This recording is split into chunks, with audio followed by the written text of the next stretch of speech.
Hello, everyone, and welcome to the Sarita Aircrew Official. Excited. Passengers over 60 must know this before flying. I know that title sounds a little scary, doesn't it? Chuckles, but I'm not here to frighten you or make you nervous about traveling. I'm here to empower you with information that, honestly, should be common knowledge but somehow never gets shared. As a flight attendant with 15 years of experience, I've had the privilege of helping thousands of passengers, and some of my favorite people to work with are our more experienced travelers. You've lived incredible lives, you have fascinating stories, and you absolutely deserve to travel comfortably and safely. Pause. But here's the thing. There are specific considerations for passengers over 60 that airlines simply don't advertise, and that most flight attendants don't have time to explain during a busy flight. Today, I want to share 7 critical things that will make your flying experience safer, more comfortable, and honestly, just better. These aren't just tips, these are insider secrets that could genuinely make a difference in your health and well-being when you travel. So let's dive in. Let's start with something most people don't fully understand: cabin pressure and how it affects your body differently as you age. When you're flying at 35,000 feet, the cabin is pressurized to feel like you're at about 6,000 to 8,000 feet elevation. Now, if you're a healthy 30-year-old, your body adjusts pretty easily. But here's what I've learned after 15 years. If you're over 60, especially if you have any heart or lung conditions, this reduced oxygen environment puts significantly more stress on your system. I once had a passenger in his late 60s who seemed perfectly fine during boarding. About an hour into the flight, he started feeling dizzy and short of breath. Turns out he had moderate COPD but thought he'd be fine without mentioning it to anyone. We had oxygen on board, and he was okay, but it could have been prevented entirely with some simple preparation. Here's what most people don't realize. Conditions like COPD, heart disease, anemia, or even severe sleep apnea can be seriously aggravated by cabin pressure. If you have any of these conditions, talk to your doctor before you fly, not the day before, but at least a week or 2 in advance. They might recommend starting certain medications early, adjusting your oxygen needs, or even getting cleared for in-flight oxygen. And here's an insider tip. If your doctor prescribes oxygen for the flight, contact the airline at least 48 hours in advance. Most airlines provide it for free or a small fee, but they need advance notice. Don't assume you can bring your own portable concentrator without approval. Each airline has specific requirements and approved models. The key takeaway? Cabin pressure is not the same as ground level pressure. Your body knows the difference, even if you don't feel it immediately. Okay, this is huge, and it's something I warn passengers about constantly. Dehydration on planes is a serious issue, and it's particularly dangerous for older travelers. The humidity in an aircraft cabin is typically between 10 to 20%. To put that in perspective, the Sahara Desert has about 25% humidity. You are literally sitting in an environment drier than a desert for hours at a time. Now here's why this matters more as you age. After 60, your body's thirst mechanism becomes less sensitive. You might not feel thirsty even when you're already dehydrated. I've seen passengers become confused, dizzy, or even faint because they went an entire 6-hour flight drinking nothing but 1 cup of coffee. In my experience, dehydration is behind so many in-flight medical issues: headaches, dizziness, blood clots, constipation, and even increased risk of deep vein thrombosis, DVT. And here's the thing. Most passengers think, "Oh, I'll just drink when I'm thirsty." But by the time you feel thirsty on a plane, you're already behind. Here's my personal rule, and it's the same one we flight attendants follow. Drink at least 8 ounces of water for every hour you're in the air. That means on a 3-hour flight, you should be drinking at least 24 ounces of water. That's 3 small bottles. And please, limit alcohol and caffeine. I know it's tempting to have a glass of wine or a few cups of coffee, but both are diuretics that make dehydration worse. For every alcoholic or caffeinated drink, add an extra glass of water to your count. Pro tip from the flight deck: bring an empty water bottle through security and fill it at a fountain after the checkpoint. Don't rely on us to bring you water frequently enough. We're often stretched thin, and you shouldn't have to wait 30 minutes because the call button is tied up. Your kidneys, your skin, your circulation, your entire body will thank you for staying hydrated. Let's talk about seat selection, because where you sit on a plane can make a massive difference in your comfort and safety. And there are some seats you should absolutely avoid if you're over 60 or have any mobility concerns. First, here's what airlines won't tell you. Exit row seats are not suitable for many older passengers. Yes, they have more legroom, which sounds great, but here's the catch. If you sit in an exit row, you're legally required to be able to operate that emergency exit door, which can weigh up to 50 pounds in an emergency. If you have any mobility issues, arthritis, limited strength, or use a cane or walker, you cannot sit in the exit row. We'll ask you to move, and it's awkward for everyone. Also, avoid the very back rows of the plane if you can. These seats often don't recline. They're right next to the lavatories, which means constant noise and traffic, and they're the last to be served meals or drinks. More importantly, if you need to get up frequently, for circulation, for the bathroom, for any reason, you're creating a bottleneck for everyone trying to use the lavatory. Here's my insider recommendation. Aim for an aisle seat in the forward part of the economy cabin. Here's why. You can get up easily without disturbing others. You're closer to the flight attendants if you need assistance. You board and deplane faster, and the ride is often smoother, less turbulence felt in the front. If you have a connecting flight, this is critical. Those extra 5 to 10 minutes from deplaning faster can mean the difference between making your connection and missing it entirely. And one more thing.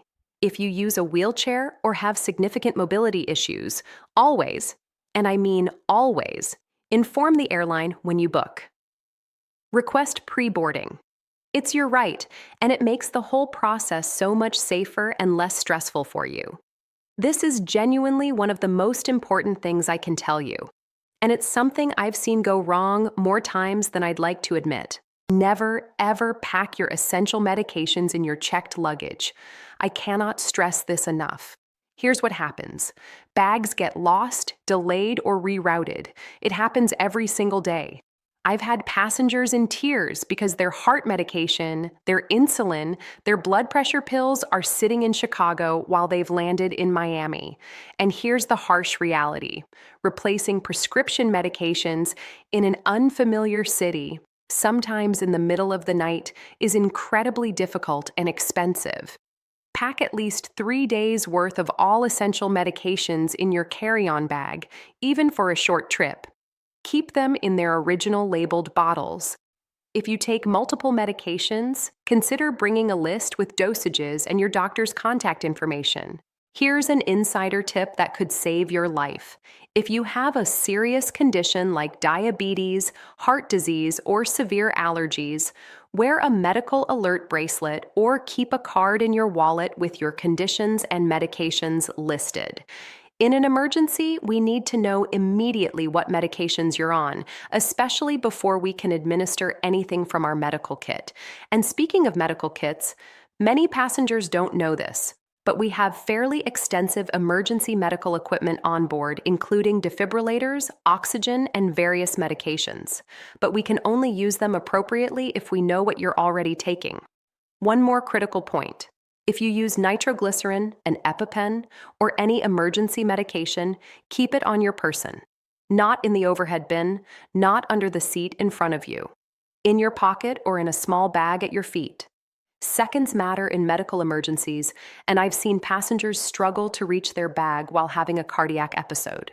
Let's have an honest conversation about airplane bathrooms, because this is where I see a lot of older passengers struggle unnecessarily. First, the timing issue. Here's what I want you to know. The worst times to use the airplane bathroom are immediately after takeoff, during turbulence, and during meal service. The best times are about 20 minutes after the seatbelt sign goes off and in the lull between meal service and landing preparation. But here's the reality. If you need to go, you need to go. Don't wait until it's an emergency because you're worried about inconveniencing people. Your health comes first. Now, the safety part. Airplane bathrooms are tiny and slippery. I've seen so many passengers lose their balance, especially during turbulence. Here's what we're trained to tell you: always hold on to something. Use the grab bars. They're there for a reason. If you're unsteady on your feet, here's something most passengers don't know. You can ask a flight attendant to stand nearby while you use the bathroom. We do this all the time. We'll stand outside with the door slightly ajar for your privacy, and we're there if you need help. Don't be embarrassed to ask. We'd much rather help you than deal with a fall injury. And here's a secret feature many people don't notice. There's usually a call button inside the bathroom. If you fall, feel faint, or need help, press it. We'll come immediately. One practical tip: if you have trouble standing for a while, or if you need to take medication that requires water, we can bring you water to the bathroom. Just ask. We're here to help. This is something that genuinely shocks most passengers when I tell them: the level of medical resources we have available on modern aircraft. Every commercial flight is equipped with a comprehensive emergency medical kit, an automated external defibrillator, AED, and oxygen. But here's what most people don't know. We also carry a physician's kit with prescription medications, including epinephrine, nitroglycerin, antihistamines, pain medications, and more. In my 15 years, I've witnessed dozens of medical emergencies, and in most cases, we've had doctors or nurses on board who volunteered to help. But even when we don't, we're trained in first aid and CPR, and we have direct communication with ground-based medical professionals who can guide us through emergencies. Here's the important part for you. If you start feeling unwell during a flight, chest pain, difficulty breathing, severe pain, anything concerning, tell us immediately. Don't wait to see if it passes. Don't worry about causing a fuss. I've diverted flights for medical emergencies, and I've never once regretted it. We also have the authority to make medical oxygen available if needed, even if you didn't prearrange it. If you're having trouble breathing and it's not something you anticipated, we can help. Here's something empowering. If you have specific medical concerns, you can call the airline's special assistance line before your flight and speak with someone about what accommodations are available. Most major airlines have dedicated teams for this. And one more thing: if you're recovering from surgery or a major medical event, get written clearance from your doctor before you fly. Some airlines require it for recent surgeries, but even if they don't, you want that documentation just in case something goes wrong. Finally, let's talk about the parts of flying that often cause the most stress: getting on and off the plane. Here's a passenger right that many people over 60 don't know about: pre-boarding. If you need extra time to board due to mobility issues, if you use a cane, walker, or wheelchair, or if you simply move more slowly, you are entitled to pre-board. You don't need to prove anything or show documentation. Just inform the gate agent that you need pre-boarding assistance. In my experience, passengers often feel embarrassed about asking for this. Please don't be. It makes the boarding process safer for you and smoother for everyone. Rushing down the jetway, trying to lift your bag into the overhead bin while people are pushing past you, that's when injuries happen. Here's an insider tip. When you request pre-boarding, also request help with your carry-on luggage. Gate agents can arrange for someone to assist you, or we flight attendants are happy to help once you're on board. Don't struggle with a 30-pound bag over your head. It's not worth the injury. For deplaning, here's what most passengers don't realize. You can request to deplane last. This means you're not standing in a crowded aisle for 10 minutes, you're not being jostled by impatient passengers, and you have time to gather your belongings without rushing. Just let a flight attendant know, and we'll make sure you're comfortable until everyone else is off. If you have a wheelchair waiting at the gate, don't feel pressured to rush. We'll make sure you connect with your wheelchair assistants safely. And here's something that could change your entire travel experience. If you have a tight connection, inform the flight attendants when you board. We can radio ahead and make sure a wheelchair or escort is waiting to help you navigate to your next gate quickly. We can also inform the gate agents at your connection that you're on your way. One last thing about airport wheelchairs. Using one doesn't mean you're giving up independence. It means you're being smart about conserving your energy for the parts of travel that matter. Airport terminals can involve walking a mile or more. There's no shame in getting help.